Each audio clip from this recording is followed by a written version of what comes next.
Welcome to JK Tells a Story, where real-life dramas unfold. Sit back and enjoy today's tale. Jackson Reed was working through new test data. It was tedious, time-consuming work, but it was the foundation of everything he and his team had accomplished with the prototype vehicle over the past month. So whether he enjoyed it or not, he sat there collating and organizing the information for analysis. His phone buzzed with a text notification. He saw the screen light up but didn't bother checking the sender's name. Several minutes passed before he found a natural break in the data stream and looked up from his monitor. He picked up his phone and glanced at the notification. It was from a number not saved in his contacts, and though the area code was local, 512, Austin, he didn't recognize it. For a moment, he considered deleting it as spam, but then he thought he should probably open it first. Maybe it was someone from the team whose number he hadn't saved yet. He tapped the message and an image appeared on his screen. At first, he was confused. Who would send him something so intimate, so explicit? But then he read the text beneath it. Watch carefully. You still have time. Murphy's Pub, 6 p.m. He read it again, then let out a short, nervous laugh. Wrong number texts like this weren't common, but they happened. He was about to delete it when something in the photo caught his eye. His heart stopped. He hadn't noticed it at first, but there, on her left leg, so small it was almost invisible, was a tiny mole. The same mole that belonged to Vanessa, his wife of 6 years. He stared at the image again, searching desperately for something that would prove him wrong, something that would show his eyes were playing tricks on him. But the longer he looked, the more certain he became. This was an incriminating photograph of his wife. He read the message again. Murphy's Pub. He knew the place, a local spot, but not one where Vanessa usually went. It was in Round Rock, the next town over. But why would Vanessa be at Murphy's at 6 in the evening when she was supposed to be on her way to New York? Her team was preparing a major proposal. The presentation was scheduled for Monday afternoon. The whole team had flown out today and was supposed to meet tomorrow to finalize everything, then do a full dry run on Sunday before the actual pitch. Vanessa was one of the project leaders, so of course she had to be there. It was 5:15 p.m. now, and she'd been scheduled to land at JFK at 4:30. She usually called when she landed, but it was reasonable to assume she was busy coordinating the team, gathering equipment, and heading to the hotel. He thought about calling her, but decided to reply to the mysterious message first. He kept it simple. Who is this? Where did you get this photo? Should I meet you at Murphy's? He started packing up his things. He'd already made his decision. He was going to Murphy's. He was going to get answers one way or another. Before leaving, he sent Vanessa a text. How did the flight go? Grabbing dinner. Call me when you're free. He wanted to keep things low-key, try to figure out what was happening without tipping anyone off. He was walking to his car when his phone buzzed again. He thought it would be Vanessa, but it was the mysterious caller. I'll be there, but I'm sure you'll find someone more interesting than me. His head was spinning. He opened the Maps app on his phone and hurried to his car. It was a 30-minute drive to Murphy's, and it was already 5:40. He'd arrive shortly after 6. He had no idea how critical timing was, but he decided to go straight there and hope he'd arrive in time to see whoever or whatever the message sender thought would interest him. On the way, his phone rang. This time, it was Vanessa. Crazy busy with the team. I'll call you later before bed. Love you. He didn't think much of it. Their real conversation would happen later. Right now, he was more interested in getting to Murphy's and finding out how someone had obtained such private information about his wife. His heart pounded as he pulled into the parking lot at 6:12 p.m. The sender hadn't given him any hint about who he was looking for, so he assumed that whoever wanted him here knew what he looked like and would make contact. But it was the comment, someone more interesting than me, that caused him the most concern. The sender clearly knew something he didn't, and he felt like he was being set up. But he couldn't think of any other way to get to the bottom of this. His stomach churned. He trusted Vanessa completely.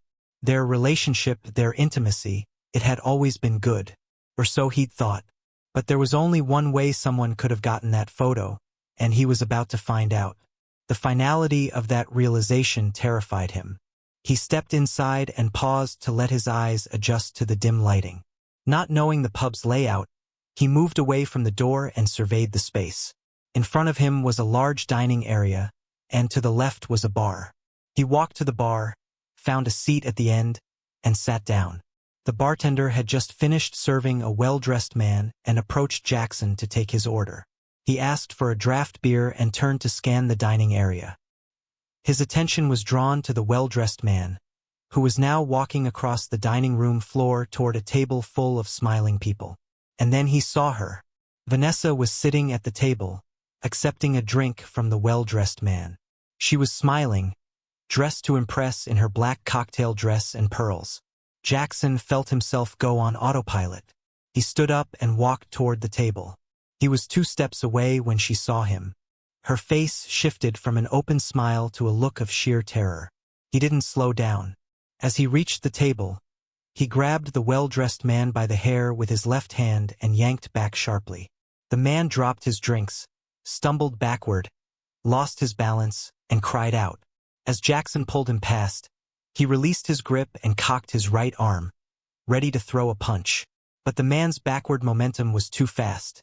He was already out of range, falling hard onto his rear before Jackson could land the blow. Jackson took 1 step toward him and recognized him immediately. "Don't get up, Derek," Jackson said, his voice cold. "I'm serious." The formerly well-dressed Derek looked up from his drink-soaked suit, now crumpled at Jackson's feet. He nodded but didn't move or speak. Jackson turned back to Vanessa. The entire table had gone silent. He recognized several people. They were all part of Vanessa's team. They'd been to his house for dinners and get-togethers. Maybe team loyalty trumped infidelity, he thought bitterly. Except for one person. Someone at this table knew the truth and had decided to tell him. He thought about trying to figure out who it was. But only for a moment. It wasn't worth pursuing. "I'm going home," he said to Vanessa. "If you expect any chance of saving our marriage, you'll come home now." She nodded and started to rise, but he raised his hand. "Better give me a minute to leave first." Before turning away, he looked at Lauren Brennan, who was sitting next to Kyle Donovan.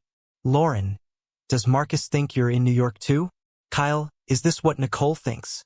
They lowered their eyes. They couldn't meet his gaze, much less answer his question. Is the whole team really involved with each other? He thought. Unfortunately, he knew for certain that at least one of them was. The drive home was automatic. He seemed surprised to find himself in his driveway without even realizing how he'd gotten there. He entered the house, grabbed a beer from the refrigerator, and sat down in the living room. He knew Marcus Brennan and Nicole Donovan. He didn't recognize the other 2 couples at the table. There'd been 4 couples total. He debated whether to call Marcus or Nicole. He realized he didn't want to talk and didn't know much anyway. But at the same time, Lauren and Kyle were lying to their spouses too. After thinking it over, he decided to send texts to both Marcus and Nicole. "Just found out from Vanessa that the team's travel plans have changed. Better check in." Well, now they knew something had happened. They could decide whether to investigate further or not. At least his conscience was clear. About 20 minutes passed. Then he heard the garage door open and Vanessa's car pull in. He waited in the living room. She walked in, still wearing her black dress but without her shoes or jewelry. She seemed calm as she entered and sat down on the couch opposite him. He remained silent, waiting for her to begin. He knew that silence was a powerful tool in any conversation. He decided the silence would last as long as necessary. It didn't take long. Vanessa looked ready to explode. "It's not what you think," she began. He raised his hand to stop her. "You have absolutely no idea what I think about what I saw tonight," Jackson replied. "I don't need much backstory. We're both engineers. You know as well as I do that there's no real or objective answer to the question why. That's just rationalization to justify poor outcomes. So I won't even ask why. Let's start with something simpler. How long? How many? How often? And our friends, the ones I saw at that table, are they all involved in this with your colleagues?" "No, Jackson, it's not like that at all," Vanessa said quickly. "We're a team. Our travel plans got disrupted, and instead of flying back home only to leave again tomorrow, Derek suggested we just stay in town tonight and rest before the presentation. I didn't see the whole team there, Jackson said. Where was everyone else? When we got the message about the delay, some people decided to spend one more night at home and meet us at the airport tomorrow, she admitted. But you decided to lie to me, he said. And you look pretty cozy with Derek. Is there something going on between the star engineer and the ambitious program manager that you'd like to tell me? Well, for starters, Derek talked the owners of Murphy's out of pressing charges, she said, as if that were a positive. His eyes widened in complete disbelief at her sense of priorities. I don't care about your boyfriend, Jackson said. If that idiot hadn't tripped over his own feet, I would have broken his nose. By the way, the jury's still out on whether I should have. Let him press charges. I've spent a night in jail before, it doesn't scare me. Actually, this would be pretty convincing evidence for my case. He allowed himself a half-smile. Do you love him? Vanessa fell silent. He could see her gathering her thoughts. Yes, she finally said. Silence was indeed a powerful tool. His mind raced to fill the void her answer had created. It doesn't look like things are going to end well for you, he said. He's not my boyfriend, she said quickly. Nothing serious is happening. Yes, I should have told you about the travel plans, but it seemed like such a small thing. Whether I was in the city or in New York, it didn't matter. You weren't expecting me back, and I was still committed to the team. All we were doing was having dinner before going to our rooms. There was no reason for you to act the way you did. He was just bringing drinks. You completely embarrassed me in front of my team. Now she was in full damage control mode, trying to see if she could bluff her way through this. He opened his phone, pulled up the message, and slid it across the coffee table toward her. From the expression on her face, he knew she remembered the photo and the circumstances. She realized there was no point denying it. She started again, this time without pretense. He picked up his phone from the table, opened the voice recording app, and slipped it into his shirt pocket. Jackson, our team is... She searched for the right word. Very close. In a lot of ways. Most of us. We have a small group that meets regularly. Murphy's has always been our spot. We're the ones who carry most of the workload preparing these proposals.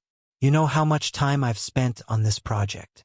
I don't know how it started, she continued. It was sometime after Derek took over as lead engineer. We worked closely together and I was attracted to him, and it just happened. No, Vanessa, he said firmly. Things like this don't just happen.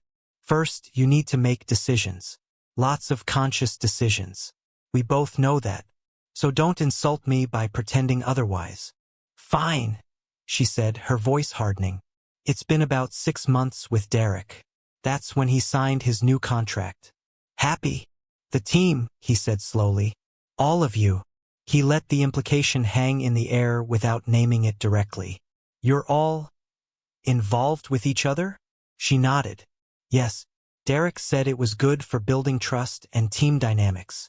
Is that what he told you all to convince you to start this arrangement? Jackson asked, disbelief evident in his voice. Now you're being rude, she snapped. It's much more than that. I feel more connected to Derek and my team than ever before. Her bravado was returning, and he had a bad feeling about where this was heading. Unfortunately, you may be seeing some personnel changes in your team soon, Jackson said quietly. What did you do? Vanessa gasped. Jackson, if you tell anyone else, it'll ruin even more lives. Let them decide for themselves, he replied. We have to face facts, Vanessa. You should know I can't be complicit through my silence. I like Marcus and Nicole. Actually, I like them a lot better than Lauren and Kyle, he added. I sent them both messages saying I just found out your travel plans had changed. How your friends answer their spouses and how their spouses react, that's up to them. I can sleep peacefully with my decision. Jackson, we have the most productive team in the history of the company, she almost shouted.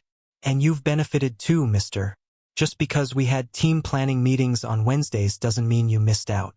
I never turned you away. You always had access to me whenever you wanted. So I was having fun with my team a little earlier. You never even knew. She was growing more agitated, almost mocking him now. That photo you showed me, do you want to know about it? Now, just because your fragile ego is hurt, you want to trivialize everything that me and my team have achieved. She was hissing now, getting angrier with each word. It excited me, Jackson.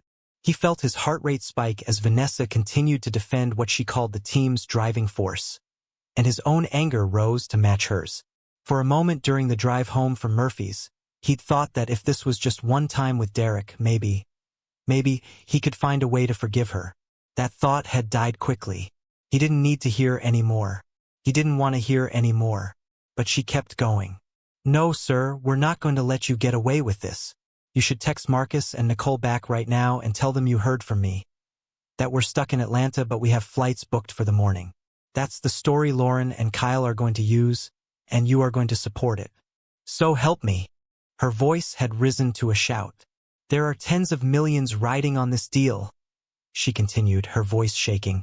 Your grievances don't mean a damn thing. Send those messages, and then we'll talk about what to do next. What's next? Jackson said coldly. There is no next, Vanessa. Your sick team and your leader Derek can continue as you wish. We're done. I'll find a lawyer this week and sort everything out. Simple 50-50 split.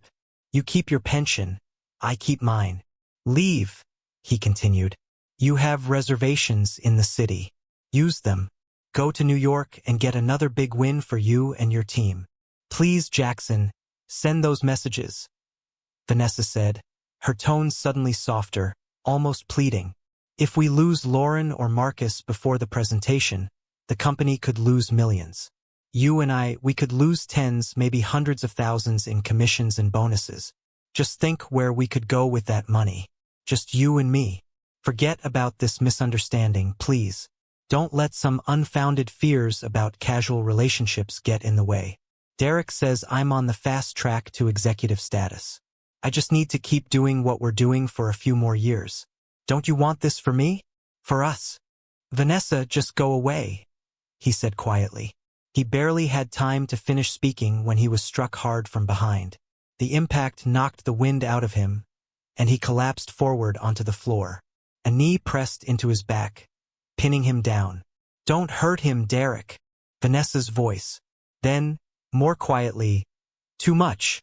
So the jury's still out on whether my nose gets broken. Huh? Derek's voice came from above him, close to his ear. Vanessa, there must be a transmitter. I knew it. Jackson's mind raced. Now I know whose team she's really fighting for. Let's see whose nose gets broken. Derek grinned. Marcus, take his phone and type those texts from him. We don't have time for this. Someone grabbed Jackson from the floor. Only one person, he realized. Jackson deliberately went limp, making himself dead weight, forcing Marcus to use all his strength to pull him upright. This gave Jackson useful information. His opponent was weak, an office worker, already wheezing from the effort. Jackson caught his breath after the initial attack and began to assess the situation more clearly.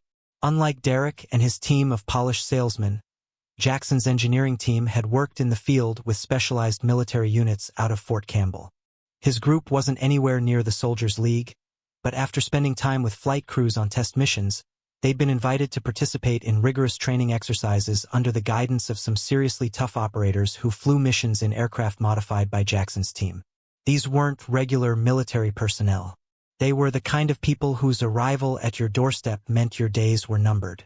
Jackson's team had created equipment to help these operators get into dangerous situations, and more importantly, get out of them. The team was proud that their modifications helped complete missions and bring everyone home safely. The operators from the 160th had been appreciative of the hard work Jackson's crew put into making their equipment function flawlessly. And the most respected among them had been Staff Sergeant Connor Mitchell. Connor was legendary in his world. Everyone from privates to colonels showed him the respect he'd earned through countless missions around the globe. He was known for never leaving anyone behind, a reputation cemented forever during a mission in Colombia. Staff Sergeant Mitchell had told a young lieutenant to stay close during the lieutenant's first combat operation. Connor thought the kid was doing well for someone new, but when they were ambushed, everything went wrong. They fought off the attackers, But when Connor looked back, he saw the lieutenant on the ground, bleeding from a head wound. "He's unconscious," the medic had said, checking vitals. Connor had knelt down and picked the lieutenant up in a fireman's carry. "He's gone," the medic said. "He's dead." "Perhaps," Connor had replied calmly. "But he's still coming home with us." The medic looked at him like he'd lost his mind. They still had more than 3 miles to the extraction point through dense jungle. They'd be lucky to make it back alive themselves, let alone carrying a dead man. Connor read his thoughts. "I'd do the same for you, Billy," he'd told the medic. "Stay close in case I need you." What happened next became legendary. When they returned to base, the medical team met them as the helicopter landed. The medic explained that the lieutenant had died. The doctor nodded, pulled out a penlight, and checked the dead man's pupils. They constricted sharply under the beam. "Want to reconsider your diagnosis?" the doctor had asked the medic as they rushed the very much alive lieutenant into surgery. Connor was one of those rare individuals who seemed ageless. He didn't talk much, but when he did speak, everyone listened. In an era of disposability and shortcuts, he was neither. He was old-school craftsmanship made human. Jackson and his team had clearly held special interest for Connor. During the long hours of downtime between missions, the staff sergeant had shown his appreciation by teaching them basic but effective self-defense techniques. "It's best to know a few things just in case," Connor had told the engineers. "I know the biggest threat you'll face is a jammed copier or a nasty paper cut. But if you stay in this business, you'll travel to some interesting places. So if you happen to meet one of the local characters in a bad mood, you'll have something useful to fall back on. Let's hope a paper cut is the worst thing you ever face." Jackson allowed his breathing to slow and become more controlled. He leaned back slightly into Marcus's grip, letting Marcus think he had him secured. He was remembering more of Connor's lessons now, and the techniques were coming back to him. "You may find yourself in a position where you can't do much except take the hits," Connor had taught them. "It sucks, but it happens. The main thing to remember is that even when you're getting hit, you can still fight back. You just need to be smarter than the guy hitting you." Jackson remembered Connor's lesson. He leaned back against Marcus, passively resisting and draining his captor's strength. "Give me the phone, Jackson," Derek said, looking him straight in the eyes. "Look, now you know I spent the night with your wife. You're just another weak, nerdy engineer. Do what we're asking, and maybe you can stay with Vanessa when the team isn't using her. Think about all the nice things you can buy with her bonus. Hell, maybe she'll even buy you some company for when she's too busy." Jackson kept his mouth shut. Derek was taking too much pleasure in this, enjoying the humiliation he was inflicting. "Where is it?" Derek demanded, noticing the outline of a phone in Jackson's shirt pocket. "Ah, there it is." He reached for it with his right hand.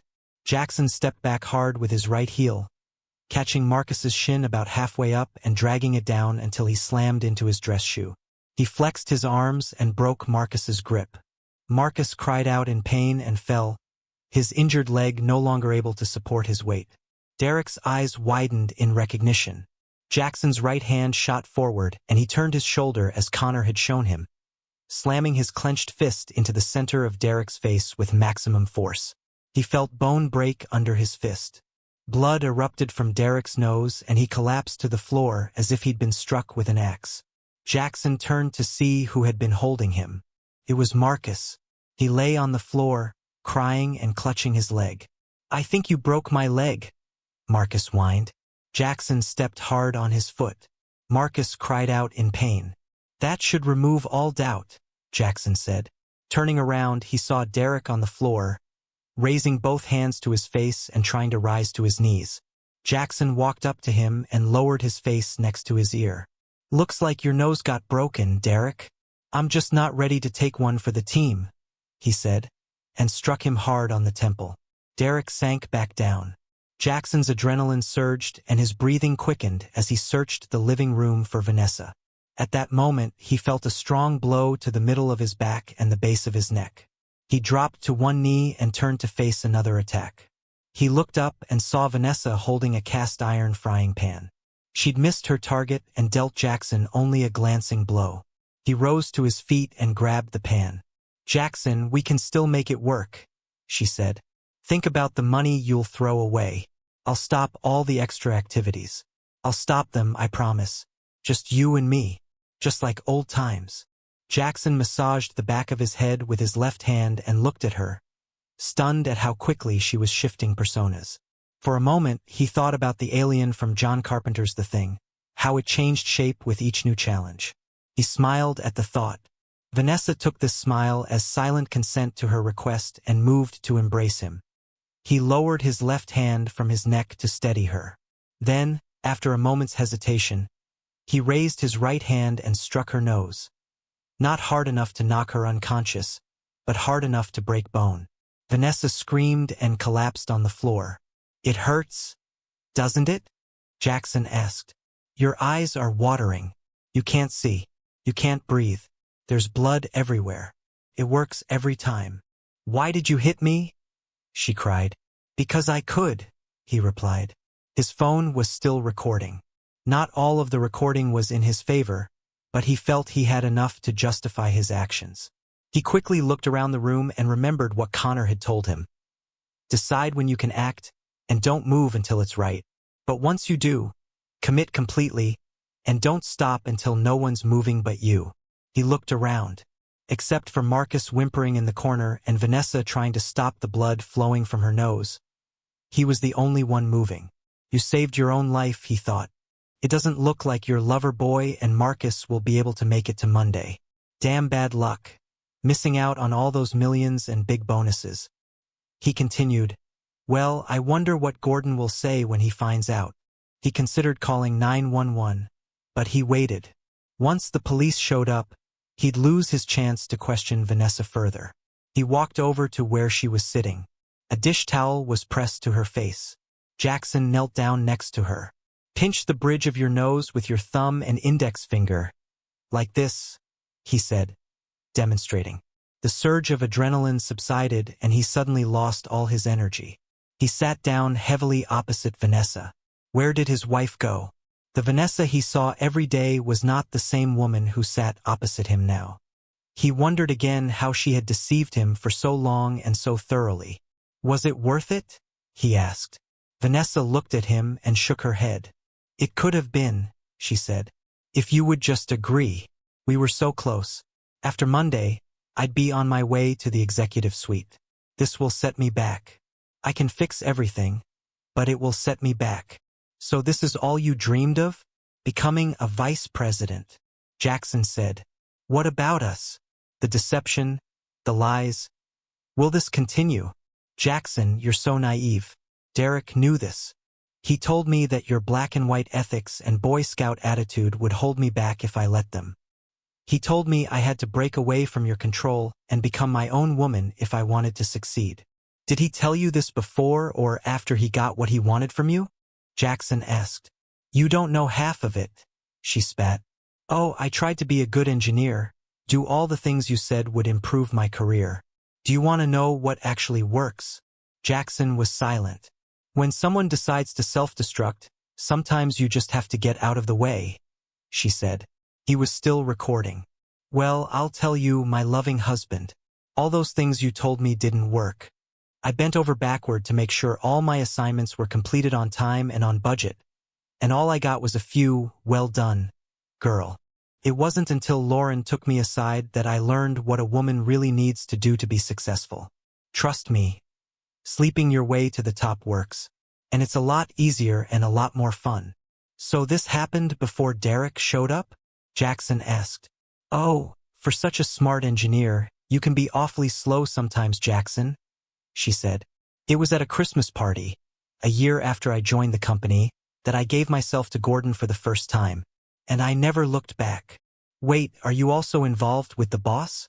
With Gordon himself?" Jackson asked incredulously. "Yes, Jackson. Gordon, Derek, Marcus, and everyone else on the team who can help my career here. Even now, while you thought you had everything figured out, we told Gordon where we were going when we headed here. Now he's assembling the rest of the team. They'll be given a cover story about our absence. They'll have to make the pitch without us, but I think the extra effort we put in with their purchasing managers will pay off. Do I really want to hear this? He thought. Oh, what the hell? Why not? Extra effort, Jackson said quietly. You've always been so proactive, Vanessa. You've always been so focused on the work, Vanessa said. It was so easy that I don't even want to call it effort. She laughed bitterly. What's the old joke? Even the worst experience was still pretty good. She continued.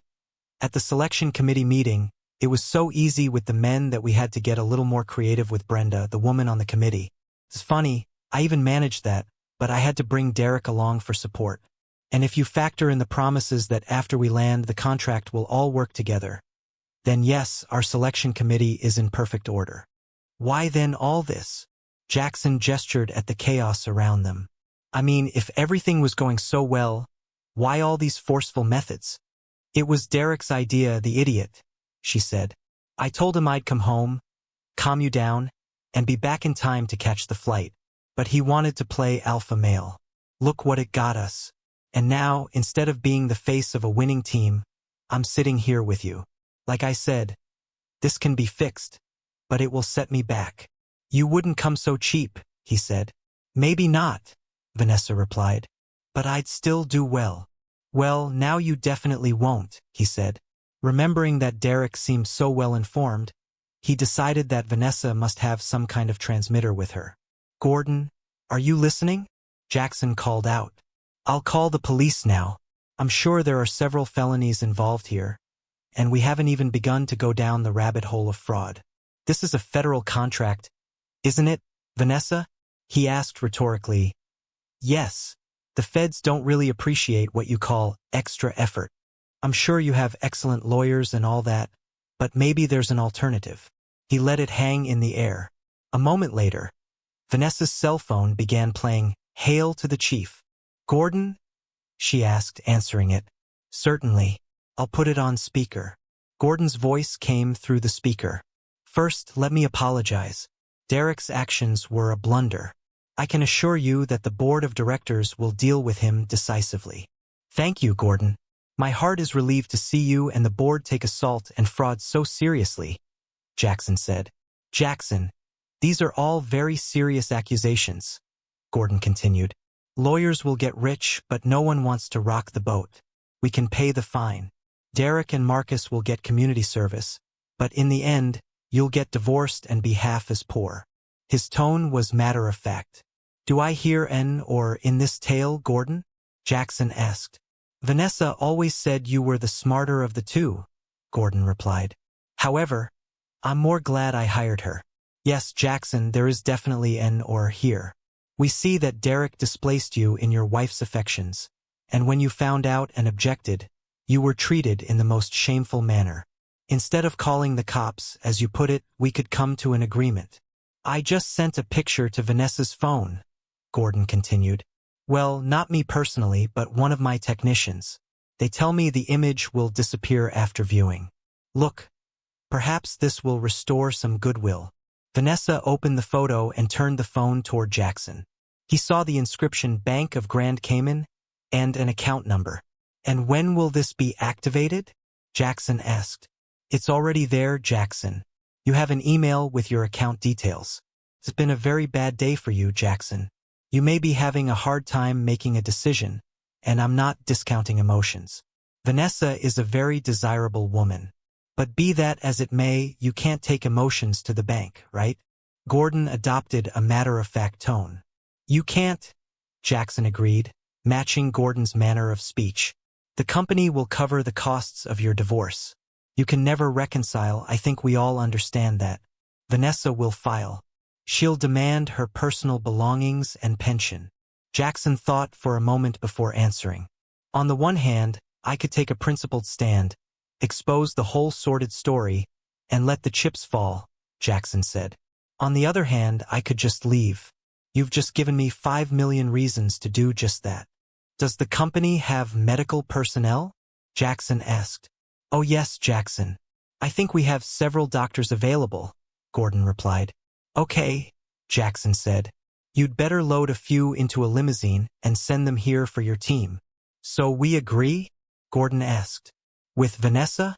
Exactly, Jackson answered. Are we done? Jackson asked. Goodbye, Jackson, Gordon said. Jackson ended the conversation. He took out his phone, turned off the recording app, and put it back in his pocket. I knew you would understand our way, Jackson, Vanessa said. We can still be friends. Friends with benefits when this is all over. She conjured up what seemed to her most winning smile. But even her perky expression couldn't cancel the effect of her destroyed nose. Her eyes had turned black, and blood was caked under her nose, dripping in red drops onto her chin. Jackson found the sight almost comical and allowed himself to smile.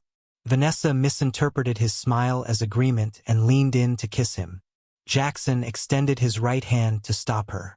I hit you too hard or not hard enough. In what world would I want to kiss you, Vanessa? She looked up at him with an offended expression. Take whatever you want, but don't be here tomorrow, Jackson said, and walked to the door. He stopped next to Marcus. Do your legs still hurt? He asked. Yes. Damn it, you idiot. It still hurts, Marcus whined. Maybe this will distract you, Jackson said, and kicked him sharply between the legs. Marcus arched and groaned. Jackson got into his car, not knowing where he would go, but food and shelter were high on the hierarchy of needs for good reason. He grabbed a hamburger at a nearby diner and checked into a Red Roof Inn on the outskirts of the city, not far from the highway. He fell asleep as soon as his head hit the pillow, despite the aches and pains of what he estimated to be at least 100 different injuries inflicted on his body. He woke up early in the morning and dragged his aching body out of bed. He was making coffee in the motel room when his phone buzzed. He reached for it. It was a message from that same number, the one that had started all this. Sorry about yesterday. I can meet you at the mall food court around noon. I'll be at the bar. See you there. He wrote a reply. Yes, I'll be there. He thought for a moment, then set up his laptop. It was time for some online banking.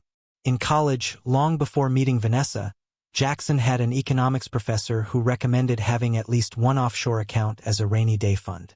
He'd had nothing to lose and, with the professor's help, had soon become the owner of a brand new bank account in the Cayman Islands. It was his Love You Foundation, he'd called it jokingly. He'd opened the account 10 years ago and added to it whenever possible. He was proud that he'd managed to save about $50,000. Well, his Love You Foundation was about to get a serious boost. Jackson opened each bank's website. With passwords and a few keystrokes, he transferred most of Gordon's payment into his personal offshore account. In the original joint account, he left $100,000. He showered, changed clothes, and prepared to go meet the mysterious sender. Jackson arrived at the mall just after noon. Walking inside, he saw a man who waved to him. He looked about Jackson's age, handsome and well-dressed. Jackson approached. I think you sent me a message, Jackson said, sitting down. I'm sorry that everything turned out this way, the stranger began. I don't know if there was any clean way to tell you. Why don't you start with who you are and how you're related to Vanessa? Jackson replied. I was on the team, the stranger said. I left the army after 8 years of service. I was wounded in combat, had a long recovery, and was medically discharged. I joined the company about 6 months ago. I was assigned to Derek's team about 3 months ago.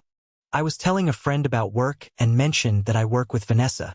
When he asked her full name, we found out we had a mutual friend, and he asked me to look after her as a favor. First, everything was great. I was warmly received by the team. It wasn't immediately clear why. He paused. Vanessa approached me about 2 months later. She's very attractive and persuasive.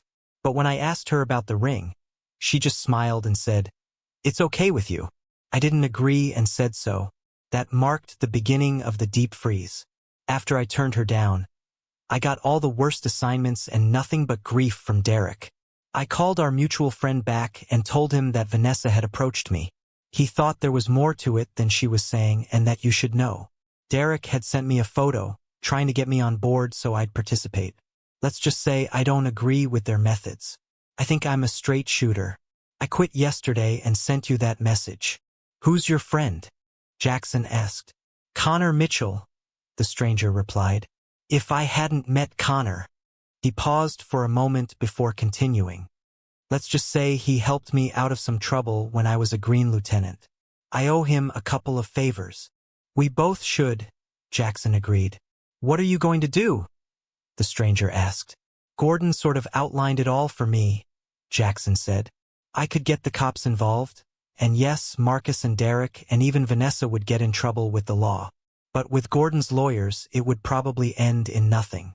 We made a deal. You might think I'm selling out, and maybe to some extent you're right. But they stole the only irreplaceable thing I had. If I can't legally make them pay, at least I can make them pay financially. It won't bring Vanessa back, he continued. But I think I may find that she's less irreplaceable than I thought. I have a trip planned. Tell Connor thank you for everything. I won't be going back to work. Well, Connor always spoke highly of Baxter Incorporated, the stranger said. And now that you're gone, they might need another engineer. I think you'll find that they do things a little differently at Baxter. You might like it better. The work is challenging, but the added benefits don't compare to what Derek's team was offering. Jackson smiled. I think I can live with that. The stranger stood up. Jackson did the same. They simply nodded to each other and left without another word. On Monday, Jackson had just checked in for a flight to Costa Rica. Tamarindo would be a good place to unwind a bit, he thought. He headed toward security and saw a mailbox ahead. He reached into his pocket and pulled out an envelope addressed to the U.S. Department of Justice, Washington, D.C. Inside was a flash drive with recordings. Perhaps they'll be interested, he thought. Who knows? Maybe Gordon's lawyers aren't as good as he thinks. He dropped the envelope into the box and walked to the security line. 9 months later, Jackson sat at his usual table at a beachfront cafe. Sophia, lovely as always, brought him his beer. Thank you, dear, he said, and raised the bottle to his lips. He'd received mail. He was still holding the envelope in his hands. There was no return address. He wondered who had found him. He wasn't taking any difficult steps to stay hidden, but finding him in a small town on the Pacific coast of northern Costa Rica might require some resources that weren't available to the average person. His first thought was that Gordon's people had found him. He left it at his home for 2 days. He was sure it wasn't a bomb, but you couldn't be too careful. Miguel, Jackson called to the cafe owner. Do you have a knife? See, Mr. Jackson, Miguel replied. Jackson handed over the envelope and took a few steps back. You can never be too careful, he thought as Miguel opened it. Miguel handed it back to him. Jackson thanked him, took another sip from his bottle of beer, and turned the envelope over. Several sheets of paper fell onto the table. He picked up the note. Thought you might be interested, was all it said. Instead of a signature, there was a phone number, the same number from before. Connor would have the resources to find him, he thought. I can live with that. He turned over another sheet of paper.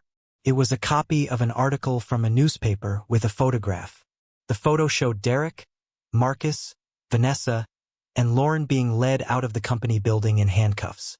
The title of the article read, "For accused of multimillion-dollar procurement fraud." He smiled. Maybe Gordon's lawyers aren't as good as he thought.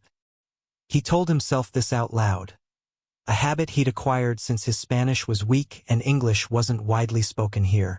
He liked to hear English spoken, even if it was just talking to himself. Sophia, another beer, please, he called out, holding out his empty bottle. See, Mr. Jackson. Thank you, she said, bringing him another. Thank you, Sophia, he said, accepting the beer, taking a sip, and looking out at the deep blue Pacific Ocean. Thank you for your viewing. See you next time. If you enjoyed this, subscribe to JK Tells a Story for more tales.